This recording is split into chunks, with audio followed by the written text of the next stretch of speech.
people with high blood pressure or cholesterol, the first thing that the doctor says is you need to improve your diet and exercise. But they don't say what to do.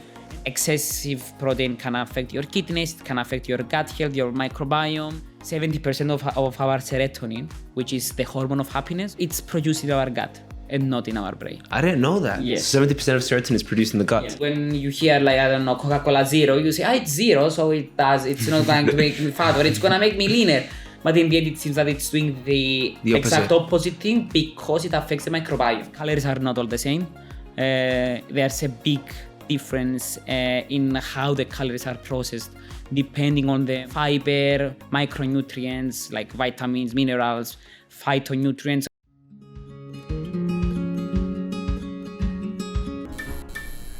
Hi, and welcome to the Med Conceptions Podcast, a podcast about living a healthy and more mindful life. Today I have with me Avgoustinos Mesaritis, who is a nutritional therapist and naturopath with a double Bachelor of Science and MSc in Nutritional Therapy with a distinction from the University of Worcester. He owns his own clinical practice in Nicosia, Cyprus. Thank you so much for being with us today, Avgoustinos. How are you? My pleasure. I'm fine. Thank you. It's a true pleasure to have you today, and hopefully we can create some good content that's going to help some people. Yeah, of course. So I wanted to start firstly with how comes you chose nutritional therapy? Well, I decided first that I wanted to get into more complementary approaches like naturopathy, but it was a very good thing that I managed to discover nutritional therapy in the UK, which is a new field of complementary medicine. So I found this in that it was kind of growing a lot through BANT, the British Association for Lifestyle Medicine, and I decided that I wanted to pursue that because it's science-based, basically. So it's more based on the science, on the evidence that we have, and it's not just empirical. Did you have any personal experiences before? Yes, actually, I had leukemia when I was younger, like around 12 years old. At the time, we were doing chemo, as most cancer patients do, but I wasn't responding to treatment. So we kind of pursued alternative medicine to find some way to kind of help the treatment. So I kept the chemotherapy regime, but at the same time utilized an alternative approach which included both diet changes and specific supplements. At the time, it seemed like the best choice that we made because I started responding to treatment. I didn't have any side effects. I think the only side effect that I had was my hair falling out. And I remember specifically the doctor being like really, really impressed and saying, I really don't know how you do that. How are you so well?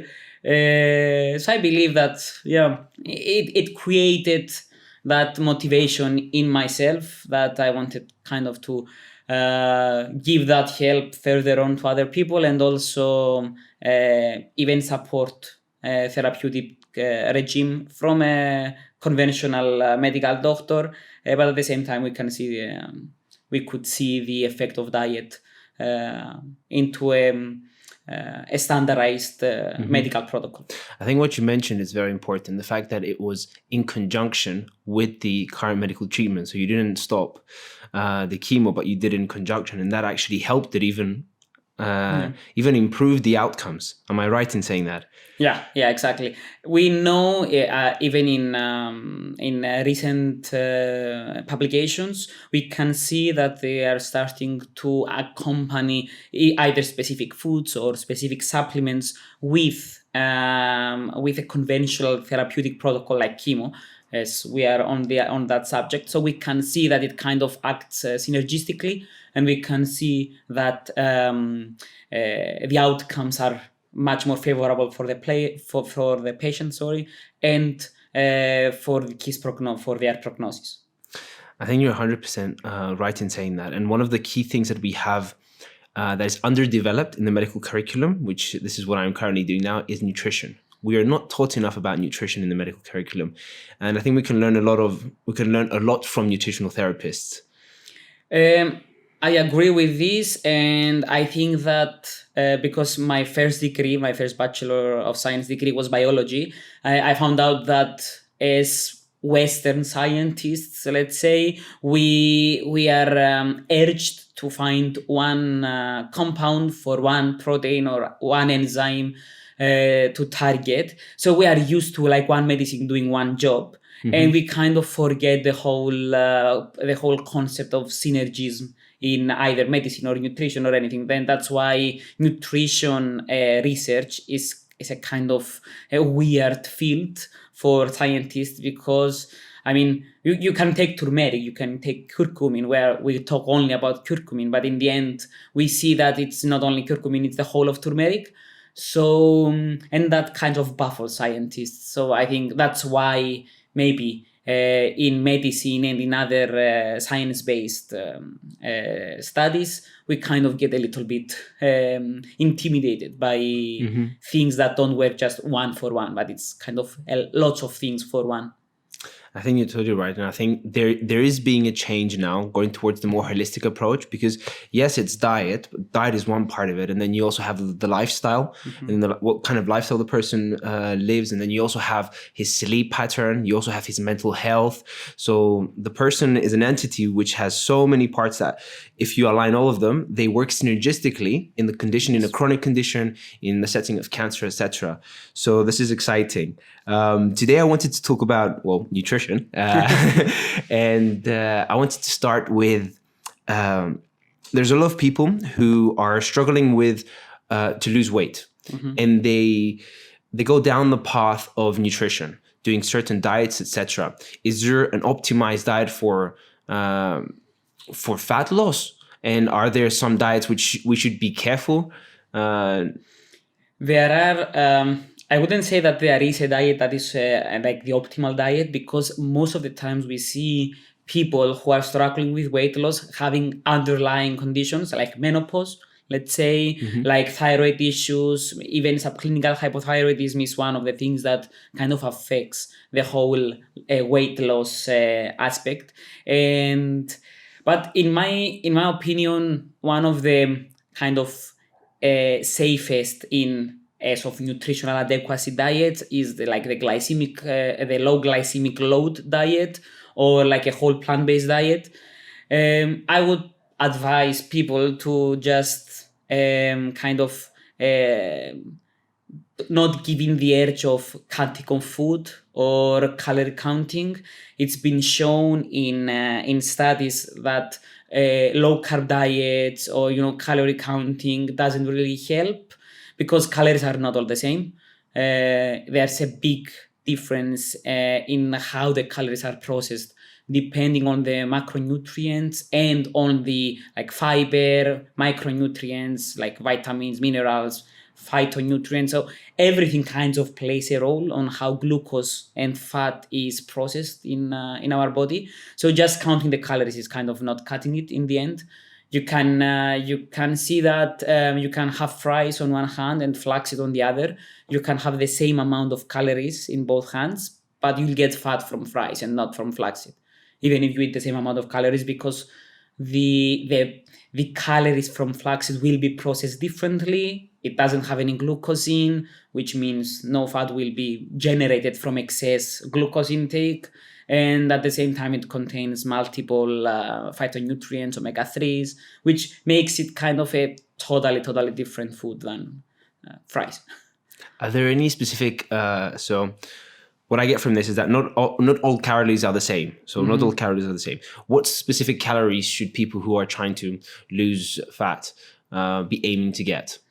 Whole foods, basically. So the less processed the food is, the better it is. That's kind of a general rule. So when you see some kind like a food that in your mind it needed, some process, some kind of you had to change things. You had to, I don't know, grind the flour, and you have whole wheat flour, and then you have just like plain white flour. So you can see that a whole grain flour is less processed than a white flour.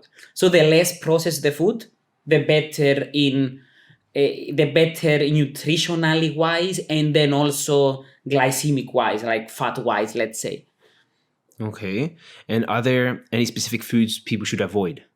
Yes, I would say that people who want to lose weight, they should definitely avoid like white rice, sugar, fried food.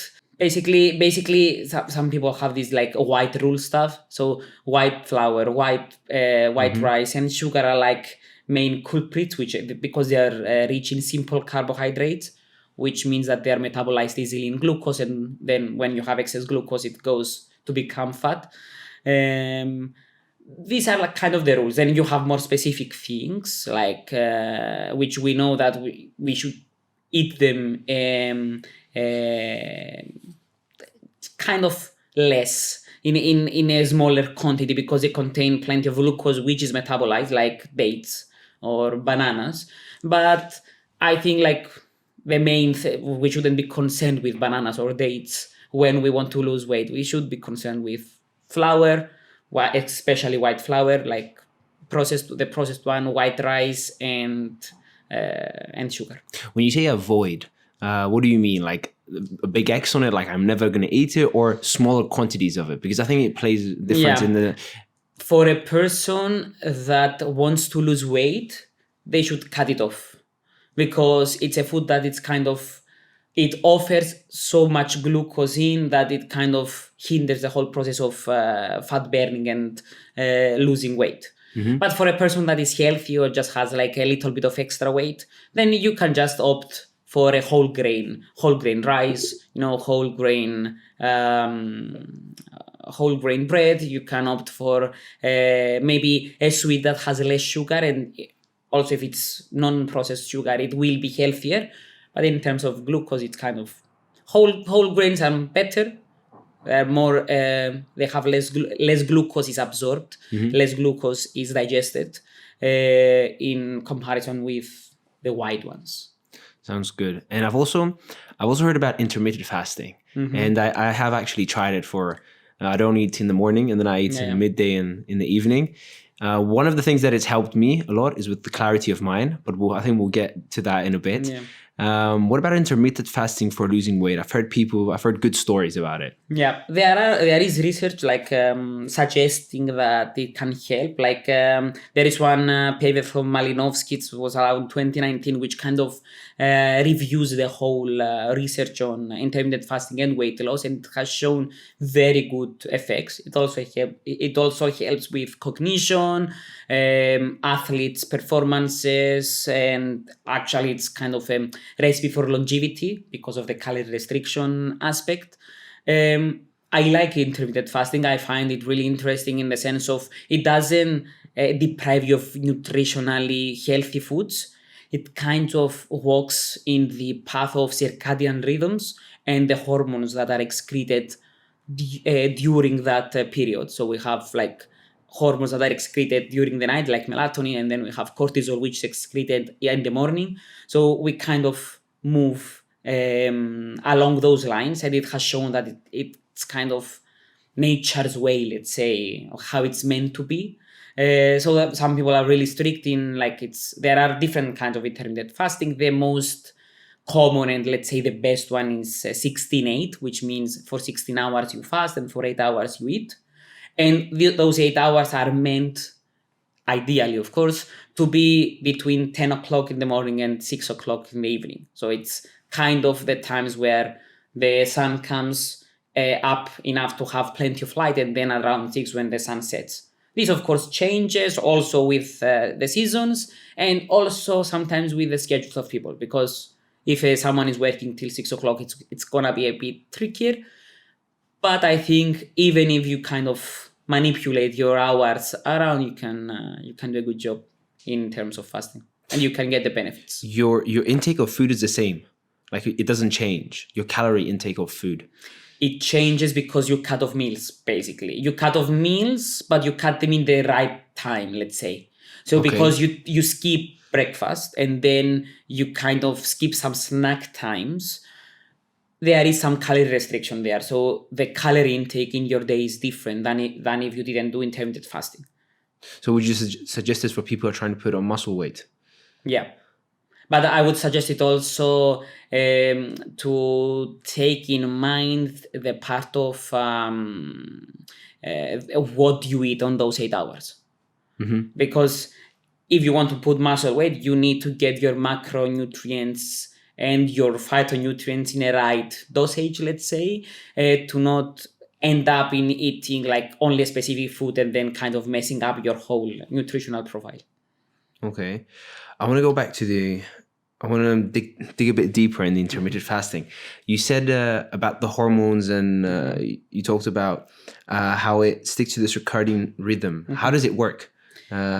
Basically, the circadian rhythm is how our epiphysis, which is a part of it in the brain, it's a small part of the brain, how it reacts to light.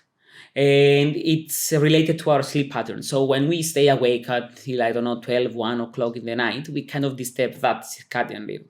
Normally, when the sun sets and the darkness comes in, cortisol drops and melatonin rises. Melatonin is the hormone for sleep, basically. You start feeling sleepy when your melatonin rises. Bright lights, white lights, blue light from screens, they all inhibit the production of melatonin. So it's one of the things that sometimes we discuss with patients. It is what is called the sleep hygiene, basically. So this plays a role in how everything is processed. Digestion is also affected by this change in cortisol and melatonin. So that's why at night you kind of digest less, let's say. Your digestion doesn't work as well. And that's why we kind of prefer at the night.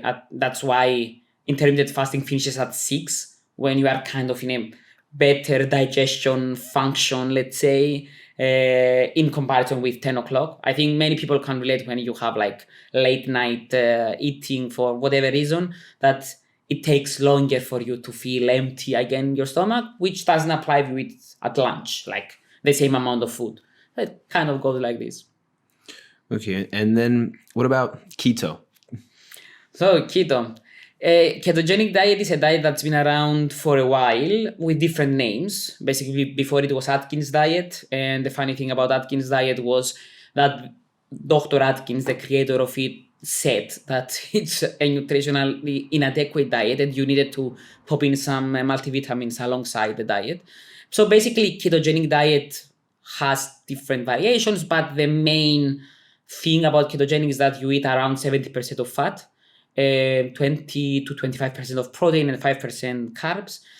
The problem with ketogenic diet is basically its nutritional adequacy. It's inadequate most of the time. It's unsustainable because you cannot keep eating like that. And most of the time, the fat you are eating, it's unhealthy fat. It's not healthy. You eat your fat from meat, saturated fat, trans fat. So it's fats that have been proven to affect cardiac health, to affect gut health, the microbiome in our gut. So even for epilepsy or for cancer, which it was suggested that it would help, there are evidence that suggests that it's not helping as much. Like with epilepsy, there is a Cochrane review, which like Cochrane is like the highest level of evidence, which kind of debunks the whole thing that is the best thing for epilepsy. It seems to help, but it's not in the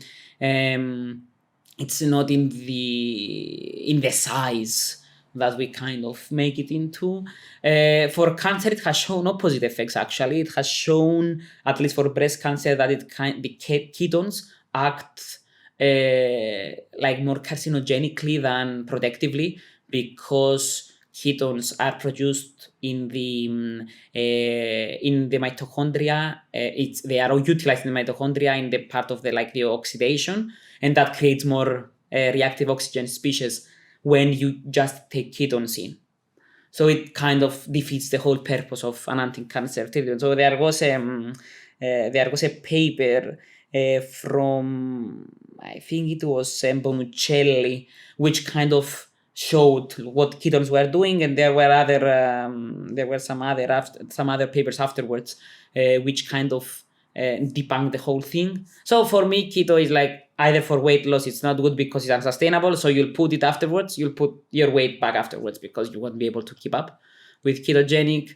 For diseases, I believe that the whole plant-based diet or maybe a traditional Mediterranean diet is much better in terms of nutritional adequacy, because if you lack the micronutrient in the end, if you end up lacking things, you'll end up causing more damage. Even if you take supplements, and even if you do it in, if you don't do it for a long period of time, I don't know how much, for example, 1 or 2 weeks, you do a keto diet, would that be helpful? I don't think so. Most of the studies that kind of gave some benefit to keto diet were like 4 weeks. So at least you should do it for a month. You will do it for a month. But I mean, no one loses that much the weight that they desire in a month. So you need to keep it more. But in the end, if you don't educate yourself on what to eat afterwards, you end up going back to old habits. If you go back to old habits, then you'll put the weight back on again. So it kind of defeats the whole purpose. Yeah. Whereas intermittent fasting is better for that. It's kind of more sustainable intermittent fasting, because it can become a habit. You don't necessarily restrict the way you eat, like what you eat, but you restrict the timing. You kind of optimize it according to different, let's say, rules, like circadian rhythm. And also, if you kind of work around your diet, like small changes in those 8 hours, and you input some healthy foods in, or some foods that are nutritionally better than others, like you kind of ditch, let's say, fried food, I don't know, you can see the benefit afterwards. And even if you go back to eating fried food, again, the calorie-wise, you will be lower. Okay. So it makes sense. Yeah. My personal experience with intermittent fasting is that I stopped eating it in the morning because just time-wise, I'd wake up, I'd want to get quickly to uni, get on the train. So it helped me in that sense. So my morning routine got shorter. So that was better for me. And plus, I found that I was more alert at uni. I don't know why. I was just more alert. I was more focused. My brain worked better. I don't know. This is not scientific or evidence-based. This is just my own experience from it. Actually, there is a paper from Gooden. I think it's Gooden from 2021. So it's kind of a very recent paper which shows that it enhances cognitive function. Okay, that's so it kind of defeats the whole you need to eat a chocolate to be energetic and be able to think. Kind of beats that. Which is kind of more of a myth, but we'll get to it afterwards, maybe. But yeah, so it has shown to actually enhance cognitive function. That's interesting. So yeah. Not bad. I'm glad it's backed up by evidence. So muscle gain, optimized nutrition. So muscle gain is not so much in my niche because I work mostly with chronic diseases. But in my opinion, and at least in the opinion of other professionals in the nutrition, let's say, field, like Dr. Colin Campbell, which is like a very renowned biologist in the US, there is one aspect which refers to the quality of the protein you are taking. If you are taking protein supplements and stuff like that, which is like the plant-based protein is much, much better than animal protein in the sense of promoting inflammation in the body. So they found that milk protein, casein, which is a very common protein that is being taken by gym goers around the time, kind of promotes inflammation, whereas plant protein wasn't. So there is that there, which we should be taking in mind. There's also the myth that we all need, protein, and we need protein supplements and blah, blah, blah, which is a big myth. It's another myth. Tim Spector, in his book, How Spoon-Fed, explained with references, with evidence, that people are eating much more protein than they are thinking that they are eating. So we are eating like the top of 1.2 grams per kilo that is suggested by the British Nutrition Foundation. Most of us are eating that, like 1.2, which is the maximum. There is the 1.5 that is mostly applied to like really high endurance sports or bodybuilders. But still, again, no, most of the people are not doing high endurance sports, or they are not bodybuilders. So it's a big myth that goes around that you need your protein, or BCAAs or creatine, or I don't know what else.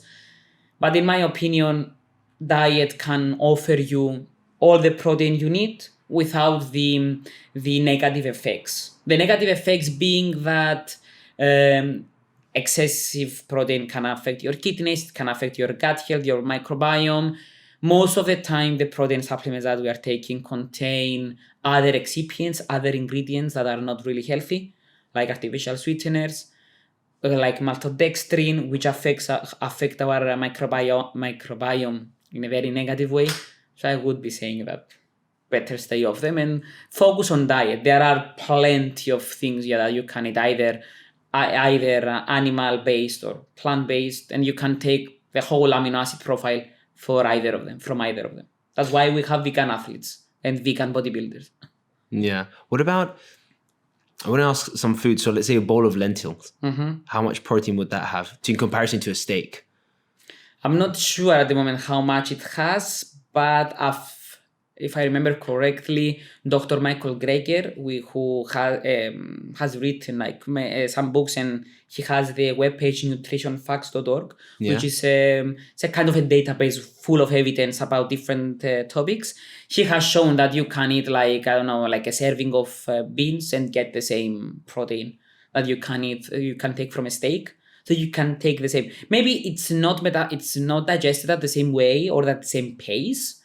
But if you include in your diet a variety of plant-based foods, you can get the protein you need. You can get the essential amino acids, the amino acids that we cannot synthesize in our body. You can get them with not much difficulty. What about, this is again getting into the keto diet. What about the carnivore diet, where it's, so for instance, I guess it's only eating meat. Basically, it's eating animal-based food like eggs, meat, chicken, like stuff like that. Fish. I've heard from a few people on the internet that it helps with autoimmune syndromes. I know from a friend of mine who tried it. He said it kind of helped him. But yeah, he did feel the effect of the brain fog effect, that his mind was more clear. He was a bit more. What about that? I would say, okay, first of all, like a carnivore diet, it would have, it would be nutritionally inadequate, first of all. Then we have the pro-inflammatory effects that we know that meat has. It's kind of proven, it's something that there's heavy evidence that kind of supports the kind of pro-inflammatory properties of animal-based food. So there's that then. And then there's the whole, there is the whole gut health aspect, low fiber, low phytonutrients that we get. With autoimmune diseases, I would say that basically one of the reasons that they may be seeing some improvement is that if they have any kind of food sensitivity in either lectins, which lectins are an ingredient in legumes, which we can get rid of them very, very easily. It's not a problem, but there is some diets that claim that we need to get rid of lectins because they're kind of an anti-nutrient. It's a way of the plant to protect itself from being eaten. So we have lectins, then we have gluten. People with autoimmune diseases, especially thyroid autoimmune diseases, have sensitivity in gluten. I have a patient with gluten sensitivity who has thyroid issues. So it's kind of, it's already proven that there is an association between the two. So then we have gluten. With meat, you don't get gluten. And then you have aspects of maybe difficulty eating things, because sometimes if we are very picky eaters and we just eat one plant-based food and nothing else, or we eat fries, which is a plant-based food, but it's fries, then it's definitely not going to help. I haven't seen evidence promoting a carnivore diet for autoimmunity, to tell you the truth. And I would definitely not suggest it because I'm kind of cautious in what it will cause later down the line. Because we know everything starts from the gut. Most of the diseases start from the gut. We know the microbiome is a very versatile community that affects even our brain. So maybe like in the short term, you may find some benefit because you are cutting off lectins and gluten, but then when you will start to feel the effects of micronutrient depletion, phytonutrient depletion, I don't know what will happen then. It's very interesting though, because you're right. People with autoimmune diseases are sensitive to both of the things that you mentioned. Yeah. I've never seen a study claiming that, I don't know, meat prevents cancer. I've only seen studies saying meat promotes it. So that would be one of the things that I would be mindful of when I'm trying a carnivore diet. Also, I would be mindful of, I've never seen meat promoting heart health, but I've seen meat worsening heart health. So there are many studies that kind of, it's like I will do something which may help my autoimmunity, but then I will do something that kind of beats the whole concept of prevention and kind of increases my risk for everything else. So I may feel a little bit better for, 2 months, and then I'll end up with something new. So it's kind of maybe better for people who want to try something for autoimmunity for carnivore, and they are thinking of carnivore diet, better cut off gluten and see what happens. or lectins in that sense. I think that's the whole point of the carnivore diet, but they are taking it in an extreme sense. Yeah. It's interesting though. It's very interesting. All of the stuff you're saying. You mentioned microbiome. Mm-hmm. What can we do? What is the microbiome, first of all? How does it affect us? And can we do anything to keep it healthy? So the microbiome is a community of bacteria, archaea, and fungi that lives in our intestines, basically. The reason that we need it is because it kind of boosts our immune system. It keeps it trained, basically. It also helps with the digestion of fibers. It produces some vitamins like vitamin K. And also it kind of, if we have a healthy microbiome, it kind of keeps the pathogenic bacteria out. So we have like good bacteria and bad bacteria, let's say, if we can say it in such a simplistic way. And when we have a good balance of good bacteria, that also affects our skin, our nervous system, autoimmunity, our resistance to bacterial or viral diseases, like the common flu and all that stuff. When this balance is disturbed, then we'll start getting symptoms. These symptoms may start from just digestive issues, like bloating, abdominal cramps and pains, maybe some gastrointestinal. Oh, good. So we'll start getting that, and then it may go to the skin, it may go to the brain, brain fog, lack of energy, fatigue, you get all these things, sleep disorders, mental health issues, depression has been associated, schizophrenia has been associated with dysbiosis, and then there is like a big variety of diseases that has been associated with dysbiosis. What we can do basically is more or less, first of all, to feed our microbiome with the right stuff, which is fiber. Fiber can be in the form of leafy greens, leafy things. When you see leafy things in the environment, I think that is prebiotic, as we say it. It's the food for our good bacteria. So we have this, and then we have other sources of another type of fiber, which is called soluble fiber, like sweet potatoes, avocado, flaxseed, and many others, like pectin of apples. So all these have shown that they, in a weird way, and a very fascinating one, they help the good bacteria and not the bad ones. So by feeding the ones that we want to flourish, then everything we only have the good ones, and we have a better balance in our bacteria. We have also seen that we can help our bacteria by eating fermented foods, like kefir, like sauerkraut, kimchi. These all contain probiotics. They contain good bacteria. So that's another way to kind of help our microbiome. And one other thing that is kind of fascinating, and it kind of connects to the carnivore diet. We've seen that what we eat affects the microbiome. So if we are more of meat eaters, our microbiome will tend to go in a more pro-inflammatory state. It will produce pro-inflammatory compounds in the gut, and it will tend to metabolize more bile acids, fat soluble molecules, in comparison to the microbiome that is developed when we eat plant-based foods. When we eat plant-based foods, our microbiome tends to a profile that's more anti-inflammatory. We produce short chain and medium chain fatty acids, which are anti-inflammatory. So it kind of gives a sense on why plant-based foods should be incorporated in our diet. I've got so many questions for you.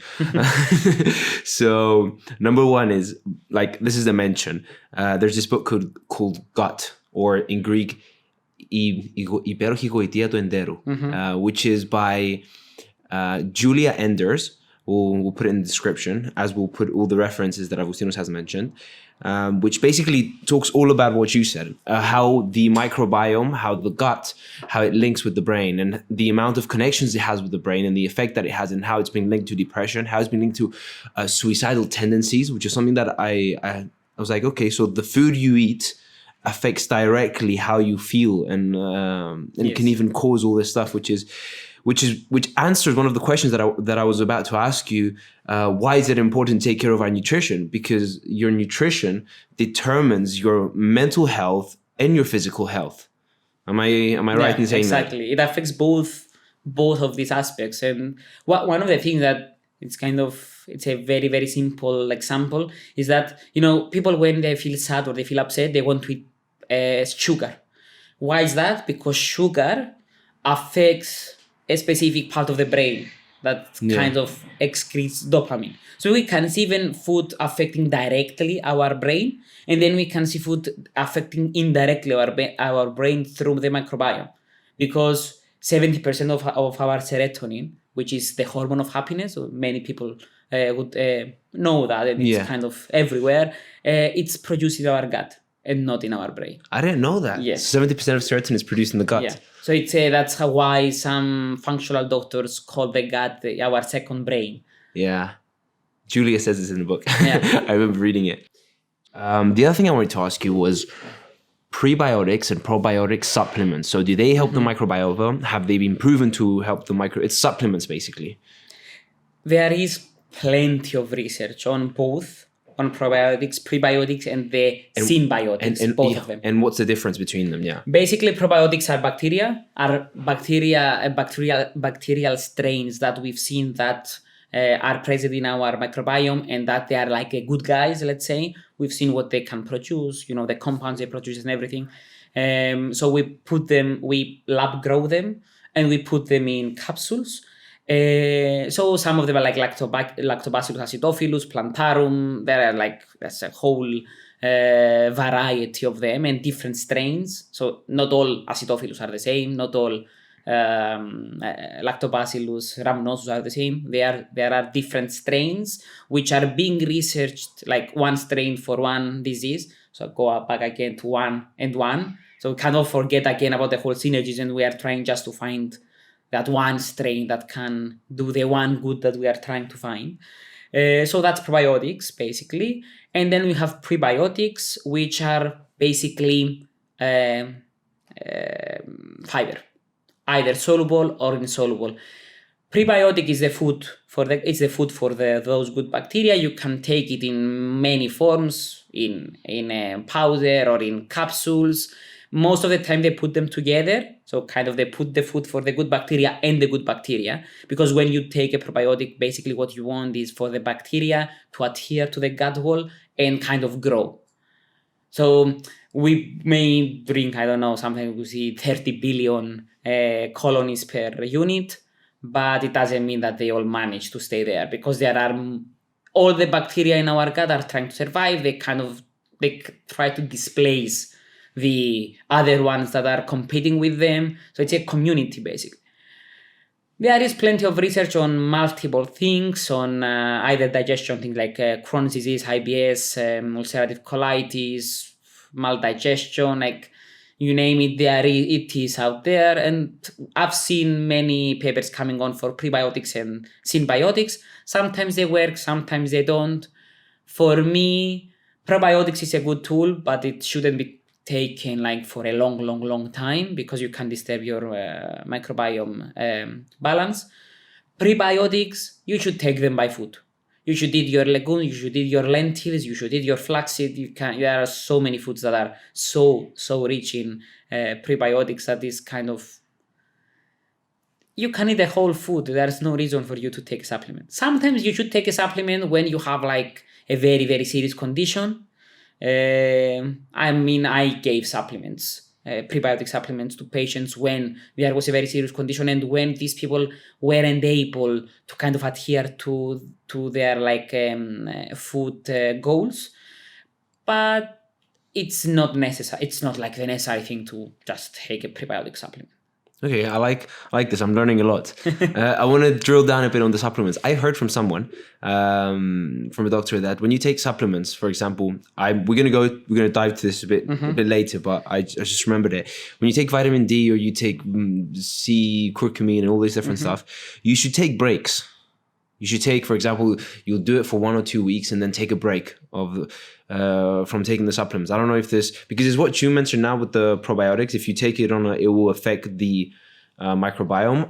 They don't have to do something with the microbiome, but I heard that your body becomes dependent on them and then it doesn't. No, I wouldn't say that because most of the times the supplements are not just one compound for one disease. It's a whole food inside most of the time. Or in general with supplements, I don't know, I've never had someone getting hooked on a supplement. We always take in mind what the disease is. There are people that say in 3 months you do a break. Like in 3 months you do a month of a break, but it always depends on the disease. Like if I have a patient with, I don't know, hepatitis, and there is like a flare of a virus flare at the moment, I'm not gonna stop at 3 months to support the liver. Yeah, it kind of defeats the whole thing. But it's personalized. It's personalized. When a person is just taking a multivitamin, or I don't know, it's something more simpler, then yes. But I wouldn't say that you'll get dependent. There are some things that you can get dependent on. Don't get me wrong, like senna leaves, like St. John's wort. You have to be careful. That's why I always suggest to people when they take supplements to get the advice of someone who knows their stuff, who has studied it, who knows. Because sometimes people tend to self-medicate, and that may lead to some kind of dependence, especially when they are taking something that affects their mental status. Or senna. I've never heard of anything else making them dependent on a supplement. I had a question. Let me try and remember it. It was it's one of those moments that it disappears. Let's go to something else, and I'll come back to it. We talked about the fact that some diets, such as intermittent fasting, can help with the so-called brain fog. They help with being more focused, and therefore, I guess, for me, as I felt it, being more productive, and also, for example, with exams. Can that help? Or with students, is there a certain diet or nutrition that students can take before exams or during exams, exam periods when we're studying a lot, which could help optimize that? I would say to try and kind of minimize the whole junk food thing, because when we have exams, we tend to eat more junk foods, but that kind of hinders our ability to think, our brain, our cognition aspect. We've seen, like, I don't know, there was a study with blueberries showing that they were very beneficial with cognition. So I would say that staying at a healthy diet, like a more like traditional Mediterranean diet. Like you can eat your little bit of meat, but you should like keep your salads in or keep your fruit in and your like nuts and like we know omega-3s help with cognition. So maybe if you incorporate some walnuts in or some flax, you may be able to help. Blueberries are another thing that I would say it's good to incorporate it and try to stay away as much as you can from junk food because it kind of does the exact opposite, basically. What about supplements that enhance cognition, such as you mentioned omega-3? What about taking... In general, research on supplements for cognition is kind of so, let's say. So there isn't anything that is like really strong for cognition. Yeah. There is some evidence on ginkgo biloba, there is some evidence on omega-3, but I wouldn't tell someone, eat, drink omega-3 supplements or ginkgo and your mind will be, I don't know, like Einstein's. I would say that just if you eat healthy while you are on exams, you'll feel better. You won't feel bloated or, can't go to the toilet and you'll have all these different health problems. And at the same time, you'll feel better in terms of like brain fog, cognition functions. One other thing that I've seen that it kind of helps is dark chocolate. So dark chocolate is one of the things that I would say for someone who also wants a kind of sweet note. Dark chocolate around 85% though, not like a milk chocolate 50%. It has shown to kind of enhance cognition, to kind of help in this time. So it's one thing that people can try. I like that. So it's important, we mentioned avoid this and maybe avoid that and this is not good for you, but we also have to put replacements in for people because when you have a habit, you can't just cut a habit. You replace the habit with a new habit. And I think that's part of what you have to do when patients come to you and you have to kind of... And that's where our job lies because everyone can go into the internet and study and read about good foods and bad foods and fiber and everything. But in the end, you need some guidance because sometimes you need like a personalization. Because let's face it, some people don't like, lentils. But if I just say here, you should eat lentils and they don't like it, they will not eat it. So sometimes you need to find that alternative food or how to incorporate it, where to incorporate it, when to incorporate it. So there are all these aspects that kind of need to be addressed sometimes, especially when someone is suffering from a specific disease. I've heard you mention motivational interviewing, which is a technique which you use with the patient. What is that? Motivational interviewing is kind of a technique which utilizes a cooperative practitioner-patient relationship. So it kind of gives the will to the client, and we move from there to establish our goals. It kind of utilizes change talk, affirmations, kind of deals with ambivalence in a more client-friendly way. It avoids the fear model, if you don't do this, you'll have this, disease. So what I do in practice at least, is that I always talk with my clients. We always try to put our goals together. So they kind of agree, they kind of put them themselves in the end with a bit of nudge from me. And we start from there and then we start putting more and more in. Because if we go to a client, I just give them a paper, a list of things that they need to do. Most of the time they will be overwhelmed and they won't. And they won't do them. So you need to kind of make them choose the goals they are putting so they actually do them. And then also they won't come back because they'll feel ashamed that they didn't do it.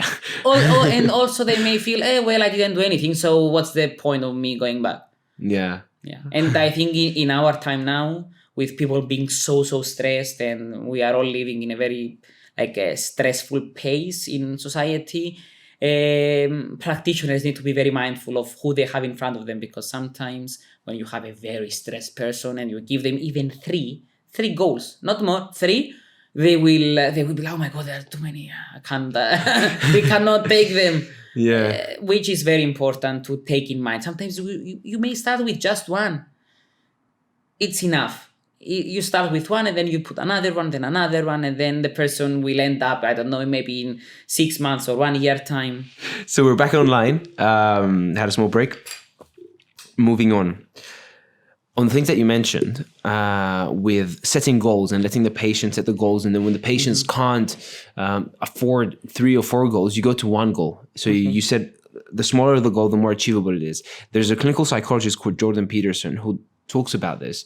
And he says that, for example, when you want to create a new habit, you want to start going to the gym, and you can't get it in your program. He says, start small, start very small. Like just get in your car, go sit outside the gym for like 5 minutes and then come back and then keep on doing that every day. And then the other day, maybe you want to go inside and take a look, see what's going on, and then do a session for 10 minutes, 20 minutes, but do something and put it in your program. And then that's also going to give positive feedback loop. That's going to come as a positive feedback loop, and you're going to feel good about yourself, and you're going to be like, okay, I can do this. I can do the small step, and then moving on. And I guess this is what you're saying with a small goal. I'll change this little thing in my diet, and then we move to something else and something else. Yeah, exactly.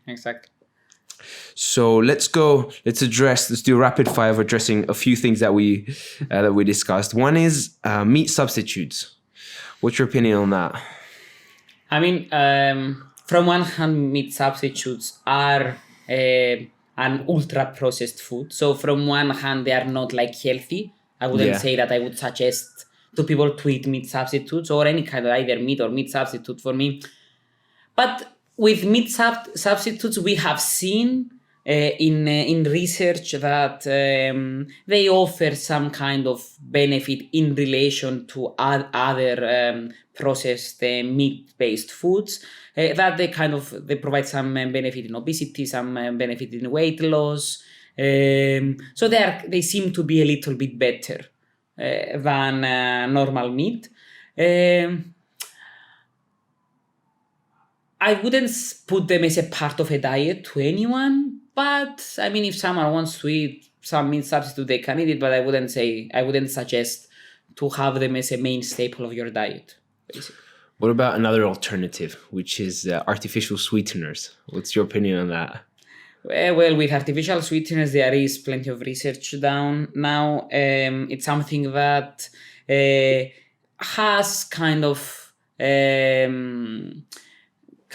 disturbed, let's say, the waters in the science community in the most recent times, because they've seen that even though in calorie-wise they are 0, so they don't offer any calories, in a way they manage to affect the insulin resistance of a person.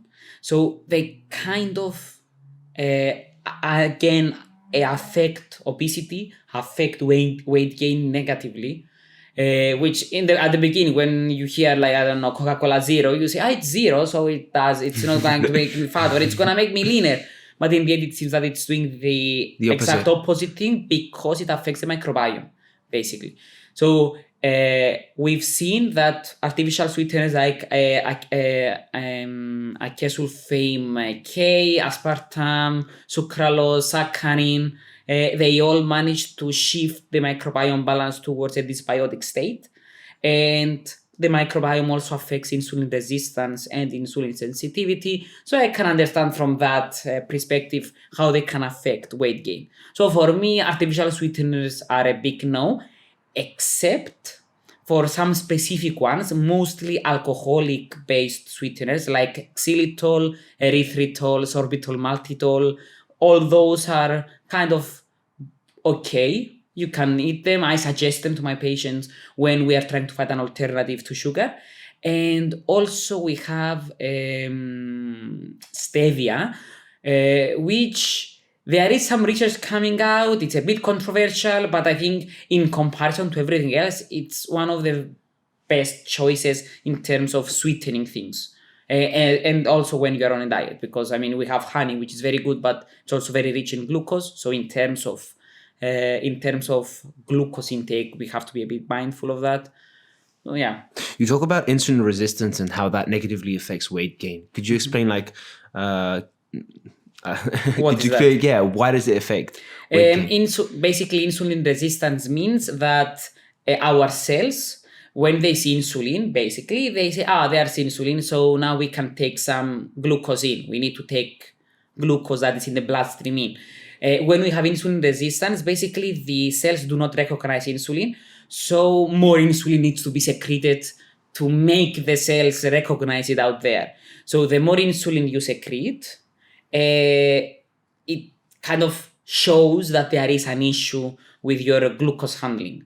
And the insulin itself has other negative effects if it's in excess. So we don't like having too much insulin in terms of that. And also people with insulin resistance tend to put on weight faster and not being able to lose it.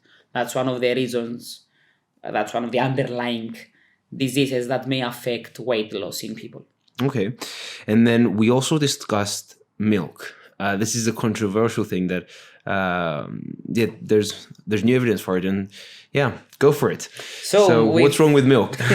So basically milk has been kind of drilled in our brains that is very, very... Cow milk, almond milk, there's so many milks nowadays. We are talking about animal-based milk. Okay. So the milks that were like advertised a lot, that they offer calcium and strong bones and strong teeth.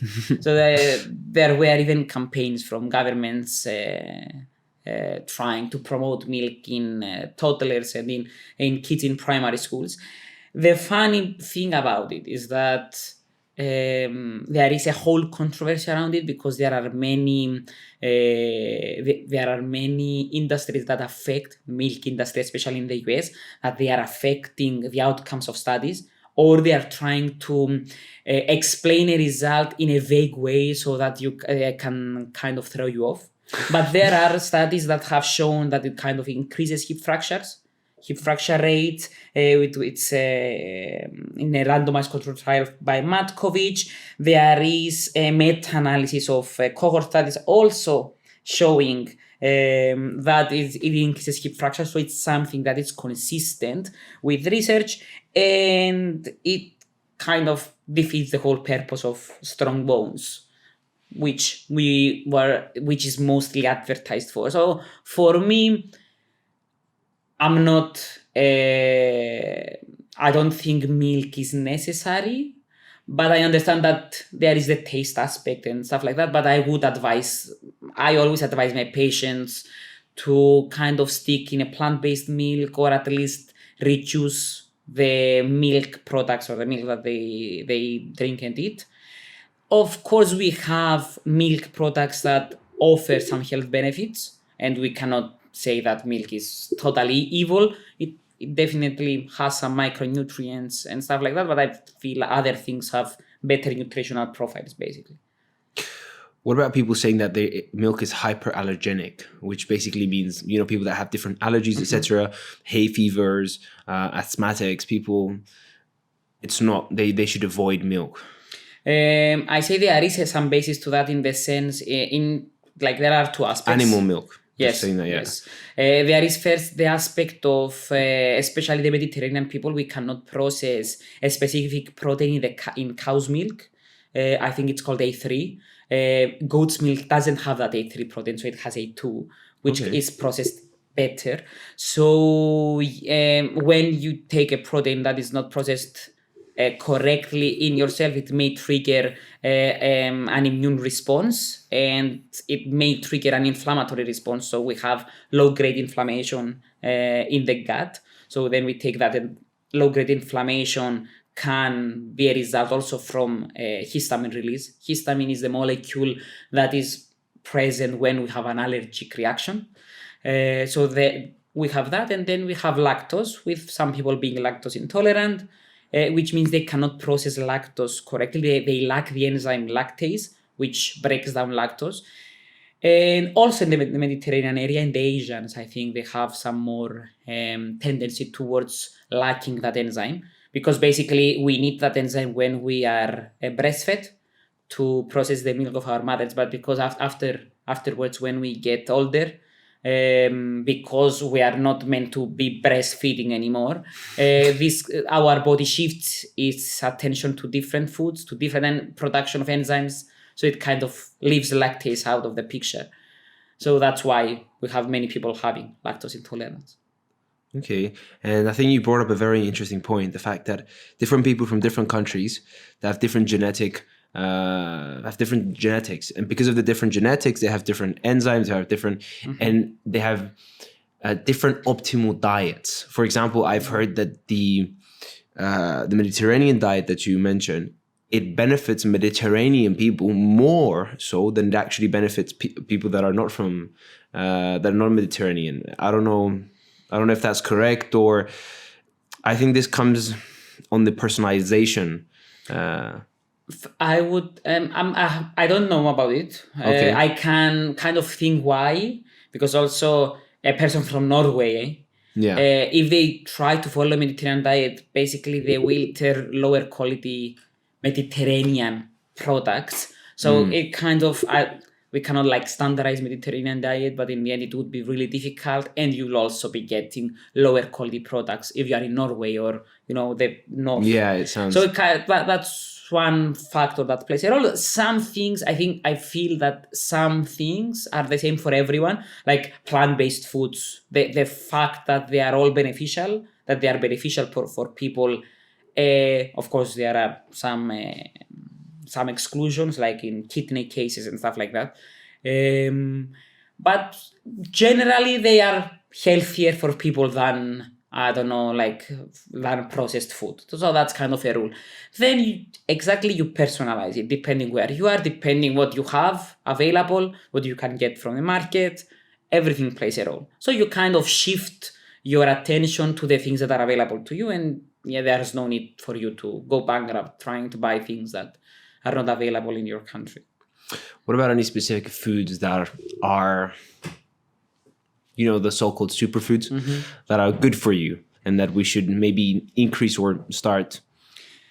There are foods that have plenty of research done on them. They kind of, I call them really healthy foods, like superfoods. Kind of sometimes it makes people tend to overeat them and feel that they are like the miraculous medicine for their ailments. Yeah. But there are foods like blueberries, like flaxseed, broccoli, chia seeds that have a very rich nutritional profile, and they also contains really specific phytonutrients that are very beneficial for our immune system or for our cognition.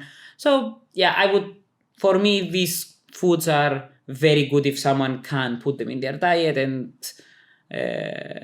they can help optimize your diet, basically. I want to move to the last section that I want to talk about is supplements. Are there any evidence-based supplements? What are they, and who should take them, and under what supervision, under what guidance?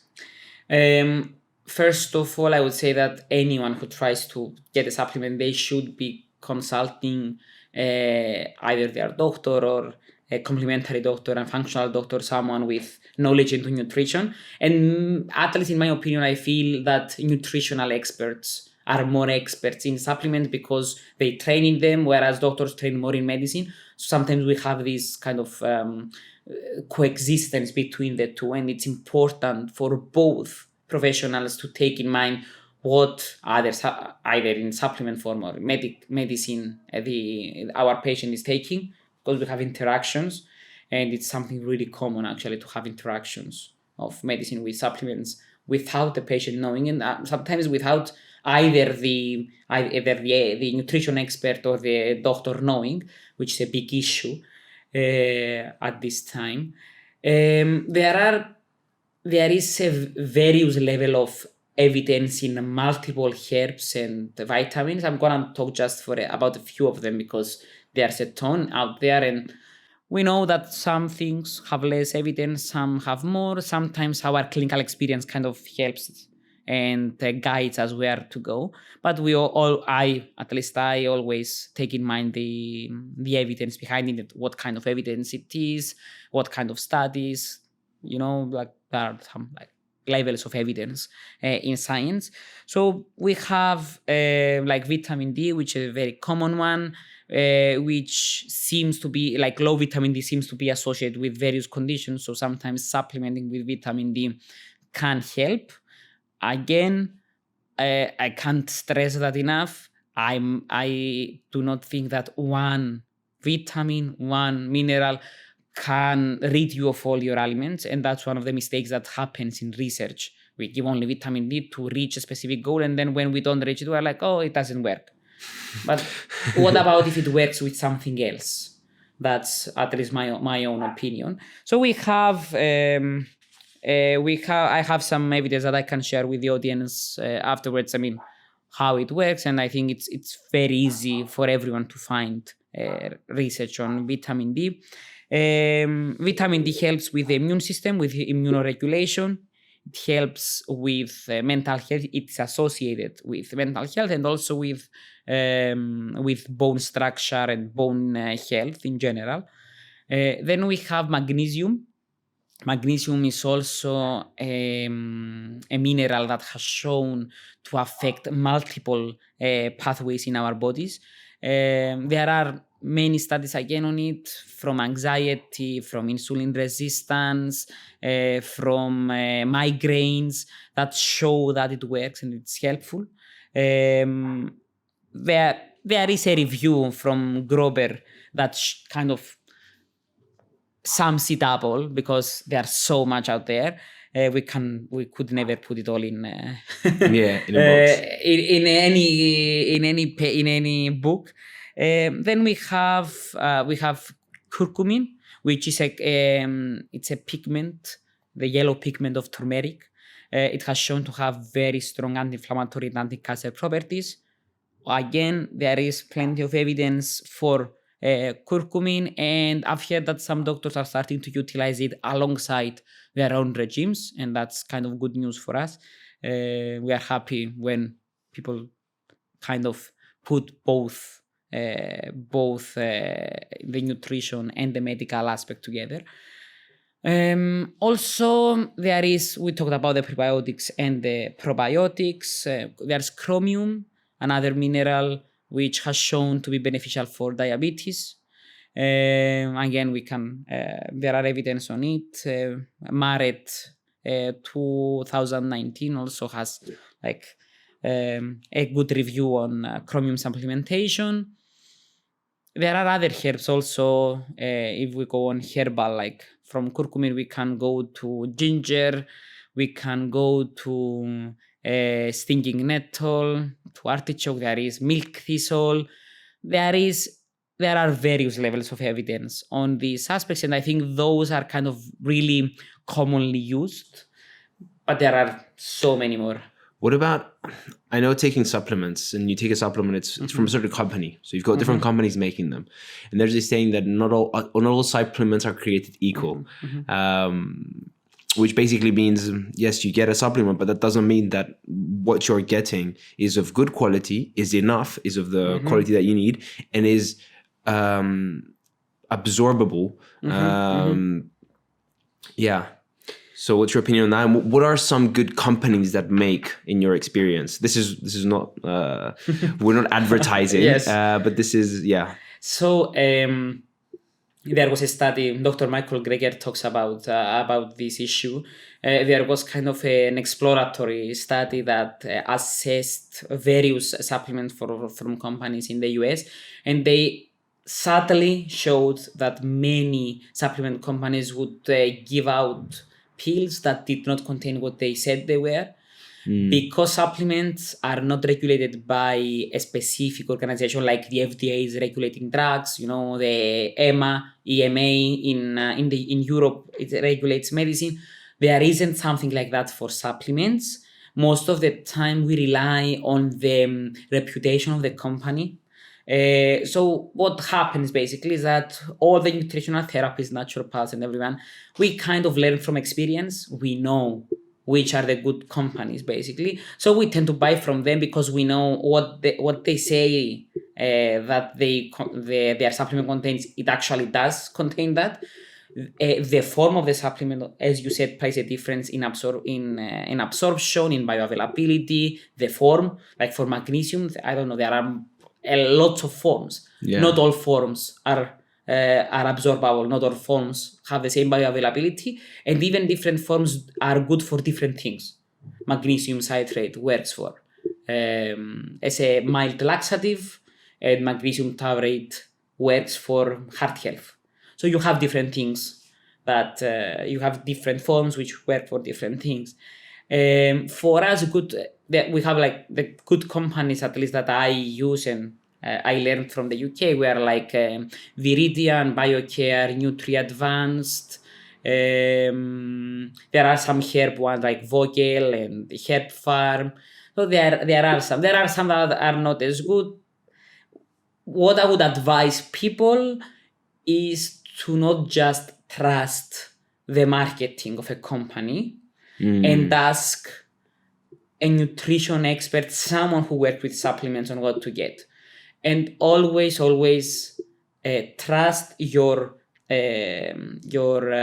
experts' opinion on what to get, because I understand when you go to pharmacy, you may be suggested something else, some different brand if they don't have the brand you are looking for, but there is a reason why we suggest specific brands, because we know it works, or because we know that the formulation that they have is one of the best. Yeah. So because we also want results for our patients, we want them to feel better. We don't want them to feel worse or not see any benefit and just lose their money. This is one of the things that is really important. Sounds good. I think we've learned a lot. Before we leave, I want to ask one more question that I think I should have asked at the beginning. When does someone go to a nutritional therapist? When someone suffers from a chronic disease, or they just want to improve their diet to help with prevention on something. Maybe they are scared about something, genetics in the family. We get patients that are, scared about them getting Alzheimer's or cancer or something like that, because someone in their family has it. They can come to us just for diet improvement. And then we have chronic diseases. Mm-hmm. We deal with almost all chronic diseases except like kidney diseases. Because with kidneys, it's a bit different, the approach, and it's at least I would suggest them to go to a dietitian, because it's a very specific way they need to eat. But in general, we can help everyone. In Cyprus, in other countries, there are specializations. Nutritional therapists, naturopaths, being like they specialize in a specific niche. Mm-hmm. In Cyprus, because we are a small island, we don't have that luxury. But that means that we kind of read everything, study everything, and sometimes spend more time in studying, because we need to kind of know lots of things. But yeah, I think one of the things that people need to have in mind is that they can come to a nutritional therapist or a naturopath, even if they don't feel they can do like extreme things. They can work with their nutritional therapist with small steps, build up their diet, They may not see like the improvement they are looking for at the beginning, especially if they start small, but they will feel the improvement afterwards, especially when the regime is individualized, and especially when it's like accurate, because sometimes I suggest different foods to different people when I see that there is something really specific on their case. Sounds good. And do you work with doctors in conjunction? Sometimes, yeah. I know that nutrition, as you said, it's not taught in hospitals, in schools, so not many doctors are acceptable of nutrition playing a role in their patients' health. Yeah. The good thing is that this has started to kind of improve in the last few years. So we have more doctors kind of paying some attention. They pay some attention. I'm not saying they know exactly what we can do and what our powers are as nutritional therapists, let's say. Yeah. And some others fear that we are trying to displace them, which we do not. We need conventional medicine as much as we need nutrition. I believe a lot that we can work together in a regime. And sometimes I think it's one of the things that it's existed in Cyprus for a long, long time. Where you get people with high blood pressure or cholesterol, the first thing that the doctor says is you need to improve your diet and exercise, and that's where it ends. But they don't say what to do, and that's where we come in also. Yeah. That's another thing, because even the doctors sometimes know that just giving medication to someone is not the best option. Sometimes they need something else because they know that long-term medication may have other side effects. So yeah, I had a variety of patients with their doctor. I had patients telling me, "Oh, please do not make me discuss this with my doctor because they cannot understand this." And I had clients being like, yes, my doctor told me to come, and they told me to change my lifestyle, and I tried to find someone to help me. And I'm like, I feel like I can definitely collaborate better with a doctor that kind of understands a little bit about You're nutrition. right, because a lot of the times doctors don't have the time, don't have the gift of time, and as we said before, maybe the in-depth knowledge that nutritional therapists have in diet in order to accommodate to those needs. It's like, fix your diet, like you said, and then okay, that's it. So what does the patient do? Give me an action goal. But I think hopefully this podcast can address that, can increase the awareness of nutritional therapists. And the one big takeaway that I take from here is the multidisciplinary work that can be done, the synergistic work that can be done between nutritional therapists, consultants, psychologists, in order to help a patient holistically in all the aspects of his health. So all these can work, again, I'm going to use the word synergistically, for the health of the patient. Exactly.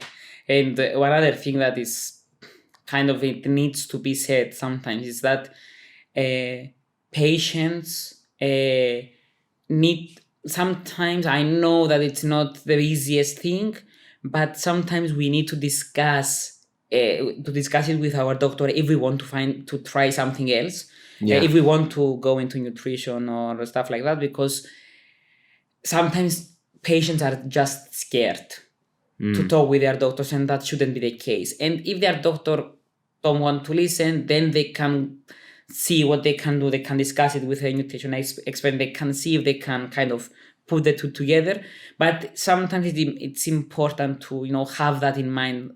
Discuss it with your doctor. Tell them why you feel you want to do that change, and then decide. Because sometimes we kind of rush to decisions that our doctor won't accept it. But then we have doctors who really accept it and really motivate patients to actually seek help in different in a nutritional profession, and then a good collaboration takes place. That sounds amazing. Thank you so much for being here, and hopefully this podcast has a net positive effect. Hopefully. Thank you. Plus, we'll include all references that Avgoustinos has mentioned. We'll include them in the description. We'll also put the books, etc., so you can go forward and do your own research.